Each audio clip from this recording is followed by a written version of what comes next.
Mirëmbrëma shikues të emisionit Doktor Plus, mirë se po takohemi sërish edhe në këtë javë. Në një kohë kur pjesën më të madhe të ditës se kalojmë ulur, me sytë në telefon dhe trupin në tension. Themi se dhimbjet e qafës dhe të shpinës janë kthyer në shoqëruesin e përditshëm të shumë prej nesh. Se a janë këto dhimbje normale dhe a mund të parandalohet dëmtimi i trupit? Kur duhet t'i drejtohemi fizioterapisë dhe kur palestrës? Për këto dhe shumë pyetjet e tjera, përgjigje do t'i marrim nga fizioterapeuti Arber Smajli. Doktor, faleminderit shumë që je pjesë e emisionit Doktor Plus. Faleminderit edhe ty për ftesën, Arjeta. Doktor, në kohët e fundit po vërejmë se shumë probleme shëndetësore tek fëmijët, por në radhë mund të themi edhe tek të rinjët në përgjithësi, lidhen me dhimbjet e shpinës dhe të qafës. Si po ndikon kjo si pjesë e këtyre dhimbjeve? Sot po flasim për një temë që faktikisht gjithmonë më shumë prek moshën e re. Shkaku është gjithmonë qëndrimi i gabuar ulur, pastaj janë ushtrimet e gabuara të cilat bëhen në fitness dhe qëndrimi i gjatë në telefon. Këto janë shkaktarë të cilët japin më shumë të dhimbje në pjesën e qafës, në pjesën e shpinës dhe janë më shumë dispozita për me pas lëndime. Shohim se dhe telefoni pra është bërë pjesë e domosdoshme për ditëshmërisë sonë, që na ndihmon të kryejmë shumë punë, por kjo po ndikon negativisht tek të rinj, duke ditur se po shkakton probleme në qëndrimin e tyre, po pse ndodh kjo? Si ndodh kjo konkretisht në shëndetin e tyre? Faktikisht telefoni është bërë pjesë e jona dhe përdorimi i saj do të më bëjë në mënyrën sa ma duhur dhe ngarkesa që i bëjmë muskujve duke përdorur telefonin është thellësisht shumë e rëndë, për shkak se koka jonë peshon dikon rreth 5 kg dhe me një lëvizje të përparme të kokës, atëherë ajo peshë rritet dikon rreth 3 fish.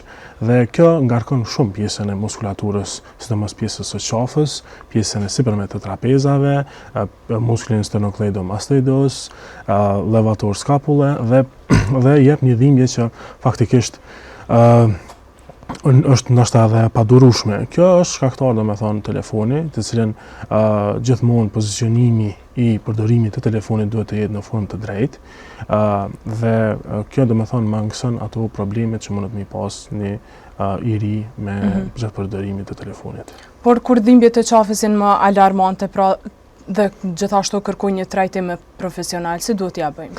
Dhimbjet e qafës zakonisht nuk janë vetëm dhimbje në pjesën e qafës, zakonisht shoqërohen dhe me mpirje të duarve, shoqërohen me kokëdhimbje, me marramendje dhe në të kohë krijon edhe një stres. Faktikisht çdo dhimbje duhet më u trajtu. Nuk duhet më menjanu dhe trajtimi i saj duhet me qenë sa më i saktë prej doktorëve specialistë, më pas edhe tek fizioterapeutët. Doktora, mund të largohen pra dhimbjet e qafës vetëm me ushtrime në shtëpi apo nevojitet edhe diçka tjetër? Dhimbjet e qafës mund të trajtohen në ordinancë të fizioterapisë, por ato ushtrimet të lehta të cilat mundën me bën një mirëmbajtje të mirë të strukturës së pjesës së qafës, ushtrimet të lehta, varësisht prej qëllimeve, varësisht prej simptomeve që ka, dhe ushtrimet ndikojnë tepër mirë, po prapë duhet të konsultohen me një specializant që është i neurologjisë, ortopedisë, doktor specialist dhe pastaj edhe vizitë tek fizioterapeuti për me ditë saktë çfarë qëllimi ka. A ndodhin që këto dhimbje e shpinës apo të qafës që ndodhin tek të rinjt, pra edhe nëse kërkojnë një trajtim në shtëpi, bëjnë atë trajtim aty, a ndodh që mund të shkaktojnë probleme tjera të vazhdueshme? Faktikisht trajtimi ju i duhur patjetër që mundet me shkaktu një problem më të madh. Dhe me njanimi i dhimbjes, duke menduar se ushtrimet realizojnë sukses të madh, ndoshta edhe munden me përkeqësu, për shkak se duhet me pas ushtrime adekuate për nevojën e tij. Për atë arsye nevojitet që me pas gjithmonë një konsult me fizioterapeutin për rreth llojeve të uштrimeve. Po para se të fillojnë të bëjnë ato ushtrime. Po për shkak se fizioterapia nuk merret vetëm me shkakun. Nuk merret vetëm me trajtimin, merret edhe me shkakun e problemit, merret edhe me edukimin e pacientit, na analizojmë shumë mirë se cila lëvizje është ajo që po i jep dhimbje. Dhe në për këtë rast analizohet, strukturohet dhe bëhet trajtimi në mënyrën sa më të mirë të mundshme. Doktor, çfarë roli ka fizioterapia në jetën e përditshme, pra duke qenë se ka dhimbje të shpinës, të qafës apo dhimbje të tjera në pjesët e trupit? Fizioterapia ka një rol tepër të rëndësishëm, thelbësor, dhe se fizioterapia është merret dhe me trajtimin e saj në mënyrën sa më profesionale dhe sa më të mirë të mundshme. Ne edukojmë një pacient, ne edhe gjejmë shkakun dhe trajtojmë nëpërmjet metodave tona që janë efikase dhe një program të individualizuar në trajtim. Po, a mund të dim edhe për seancat fizioterapeute, pra çfarë përfshin ato, sa mund të zgjasin? Seancat e fizioterapisë zakonisht nuk ka ndonjë shifër se sa seanca duhet me u bë. Zakonisht në dhimbje osteomuskulare jepën diku rreth 3 deri në 5 seanca që me bë përmirësim. Po në problemet neurologjike, probleme ortopedike, janë probleme të cilat ndoshta duhet me u përcjell fizioterapia gjatë gjithë jetës. Dhe për këta ka një rol të rëndësishëm. Nuk është domosdoshme që me përdor fizioterapi çdo ditë, për shkak se kjo është e lodhshme për pacientin, por duhet në raste të dhimbjeve osteomuskulare, duhet me pas një ditë trajtim, pushim, trajtim dhe kështu deri tek arritja e suksesit. Tash në ditët e sotit, pra cila është ajo mosha që vinë për të mbajtur seanca fizioterapeute? Mosha më e madhe, për shkak se gjitha moshat vijnë, por ndër moshat më të mëdha është 30, 40, 50 kjo mosha, pej 30 që fillojnë me pas dhimbje më shumë, fillojnë me pas një problem më serioz se që ka qenë më përpara. Ku anon të cilat ankesa i kanë ata? Dhimbjet më të mëdha janë të pjesa e qafës dhe pjesa e shpinës. Zakonisht janë dhimbje që nuk përfshin ndoshta ndonjëherë dhe herni diskale gjithmonë, ka dhimbje osteomuskulare, dhimbje përgjatë rrënjeve nervore, siç është dhimbja e nervit ischiadik, që është nervi më i madh në trupin e njeriut, dhe mundet me pru dhimbje dhe kjo trajtohet dhe mundet me pas një sukses tepër të mirë. Doktor, të ndalemi pak gjatë qëndrimit të punës, gjatë qëndrimit tonë në punë, cilat janë ato problemet që mund të shfaqen dhe si mund të trajtojmë këtë problem duke ditur që të kohën mund të jemi para kompjuterit ose diçka tjetër? Një ndër gjithmonë trupi ju nuk është projektu, nuk është lind që me qëndru 8 orë në karrik. Trupi ju është projektu për me pas një aktivitet fizik, për me pas lëvizje. Kështu që në çdo punë që cila bëhet në zyrë, duhet me dalë me ecë 2-3 minuta, me pas një aktivitet gjatë çdo një ore, për shkak se kjo është e mirë edhe në efikasitetin e punës, po edhe në aktivitet fizik. Pastaj qëndrimi i tij duhet të jetë, monitori duhet me qenë drejt në shikim me sy, nuk duhet me qenë as shumë lart dhe as shumë poshtë, për shkak se kjo shkakton dhimbje në pjesën e qafës. Më pastaj këndi do të jetë në 10 shkallë, këmbët do të jenë të mbështetura për dyshemëje, dhe kjo është një pozitë që faktikisht nuk ka nevojë, është pozitë e mirë. Po. Cilat janë ato këshillat praktike që ju japni për një qëndrim sa më korrekt të një personi, qoftë ulur në karrik apo qoftë ulur në një shtrat? Zakonisht,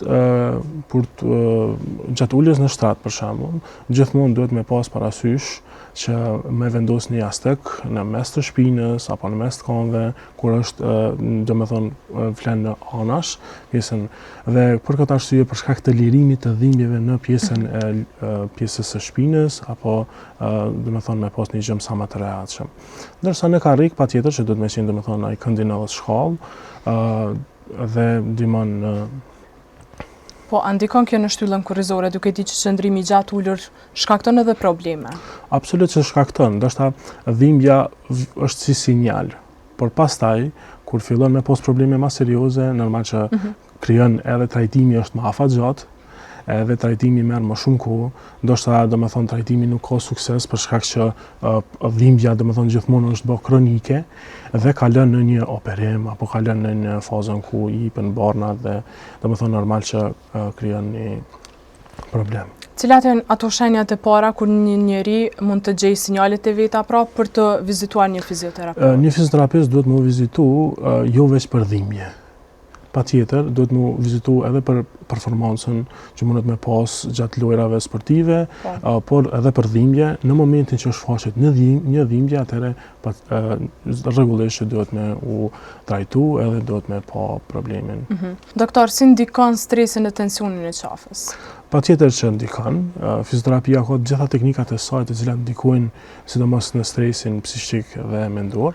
Një ndër ndikimet më të mëdha që e bën është terapia manuale, e cila nëpërmjet presionit ndikon në lirimin e oksitosinës, e cila është një prej hormoneve për siguri dhe kënaqësi, më pas ul nivelin e kortizolit, që është niveli i stresit, dhe rrit endofrinën, që është një hormon i cili është kundër dhimbjeve natyrale. Kemi palestrën apo fizioterapin, cila është zgjidhja e duhur? Zgjidhja kombinimi të dyave është një zgjidhje e duhur, për shkak se palestra duhet bëhet në mënyrë të kontrolluar, në mënyrë të detajuar se çka na dojmë. Për shkak se nuk është çështja vetëm që me ngrit pesha të rënda. Dhe rezultati nuk mundet me qenë ai që ne duhet me pas. Për ata duhet një konsult me një trajner personal, i cili është i certifikuar, trajner të personalizuar faktikisht, për shkak se jo çdo seancë, jo çdo trajtim, jo çdo person është i njëjtë. Dhe jo çdo duhet mu trajtu njëjtë. Për shkak se ashtu dhe mjekësia e don trajtimi dhe kombinimi të dyave, domethënë edhe fizioterapisë, edhe fitnessit, ndikon tepër mirë që me pas një shëndet fizik edhe mental tepër të mirë. Po kur mund ta dim saktë se sot na duhet fizioterapia, nesër na duhet edhe palestra? A mund të ndohen këto dyja, duke qenë se edhe problemet janë të ndryshme? Nëse ne kemi fillu me largu dhimbjen nëpërmjet fizioterapisë, atëherë ne duhet ne udhëzojmë pacientin nëpërmjet disa ushtrimeve që me bë, domethënë me pesha, varësisht prej cilave ushtrime mundem me i thonë, varësisht prej problemit, na mundemi me udhëzu që pastaj me vazhdu palestrën, me vazhdu aktivitetin fizik, me dal me ec, me vrapu, për shkak se nashta mund me ndiku tepër mirë, e që faktikisht pacienti nuk është në njohuri që me ditë këtë informacion. Po ushtrimet në palestër, të cilat ka shumë që i bëjnë, po jo ashtu me rregulla, ose mund t'i bëjnë por në formë jo të duhur, domethënë. Cila është ai udhëzimi i duhur që mund të bëjnë ata ushtrime në një palestër? Fillimisht palestra gjithë kanë qef me pas trupin e mirë, edhe zakonisht, domethënë qysh në start filloj me pesha të rënda. Kjo është dëmtim i muskujve që mundet me pas me një herë, dhe kjo vetëm mundet me vonu procesin. E mira as mirës kish me qenë që gjithmonë me pas një afër vetës një person adekuat, i cili merret domethënë me palestër, sidomos një trajner personal, i cili tregon se saktë çka do më mri. Një kohë zgjatje, domethënë se duhet me pas parasysh edhe dhimbjen e mingarkesës që mund me pas, edhe pushimin, që është shumë i rëndësishëm, për shkak se në disa raste mund me pas një pushim shumë për shkak të kalimit të problemit. Por tek sportistët, për shembull, në një lëndim të caktuar, ata duhet me udhëzu që me punu, domethënë është ka pas një lëndim në gjuhë, pra duhet me vazhdu me punu nëpërmjet mënyrës se si mundet me vepru ndryshe prej tjerëve.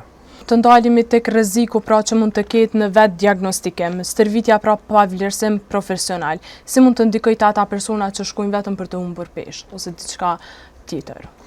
Personat të cilët duhet shkojnë vetëm për të humbur peshë, ata duhet me pas mas pari se saktë sa është, domethënë funksioni i tyre, kufizimi, i lëvizshmërisë, gjitha këto duhet merren gjitha parasysh, dhe se qëllimi i tij se ku duhet me ardhë. Për atë arsye, domethënë bëhet një vlerësim, edhe përpas vlerësimit, varësisht prej preferencës së pacientit, ne veprojmë duke ditë këto domethënë nëpërmjet ushtrimeve të sakta, të profesionale për me ndiku tek pacienti. Doktor, për fund çfarë këshille do t'i jepni pra dikujt që ka dhimbje por vazhdon ende të stërvitet në palestër? Dhimbja është vetëm një shaj e cila gjithsesi duhet të trajtohet. Po ashtu mesazhi tjetër është aktiviteti fizik duhet gjithmonë të jetë përditshmëri e jonja, jo vetëm për një qëllim edhe me përfundu, por do të jetë një vazhdimsi gjithmonë, për shkak se aktiviteti fizik është një ndihmës tepër e madhe në shëndetin e pacientit. Doktor, të falenderoj shumë për krejt këto këshilla dhe informacione që i dha për shikuesit tanë. Faleminderit edhe ty, Arjeta. E shikues të nderuar, kaq kishim sa i përket këtij emisionit. Natën e mirë dhe miru takofshim.